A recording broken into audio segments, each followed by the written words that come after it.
வாழ்க வையகம், வாழ்க வையகம், வாழ்க வளமுடன். குரு வாழ்க, குருவே துணை.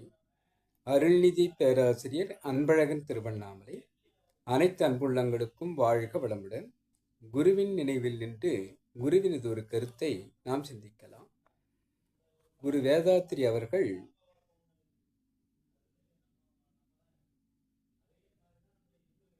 உலக மக்களுக்கு தன்னை அர்ப்பணித்த தத்துவஞானி வேதாத்திரி மகரிஷி என்பதை கூறும் பொருட்டு தனக்கு எழுந்த ஒரு கருத்தை கூறுகிறார். என்று என்னை ராமலிங்க வள்ளல் பெருமானார் எதிர் நின்று காட்சி தந்து அருளை பொழிந்தாரோ அன்று முதல் உடல், உயிர், அறிவு அர்ப்பணிக்கே அர்ப்பணித்து விட்டேன். என் வினை தூய்மை ஆச்சு. வாழ்க வளமுடன்.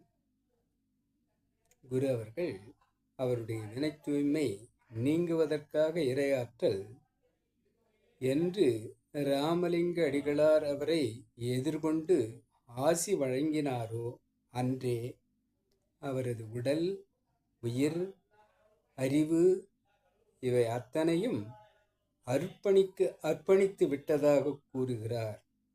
ஆக யார் ஒருவர் தன்னை அர்ப்பணிக்க எத்தனிக்கிறார்களோ அவர்களுக்கு வினை தூய்மை ஆகும் என்பதை நாம் புரிந்து கொள்ளலாம். அனைத்து அன்புள்ளங்களுக்கும் வாழ்க வளமுடன் என வாழ்க்கை நிறைவு செய்கிறேன். வாழ்க வளமுடன்.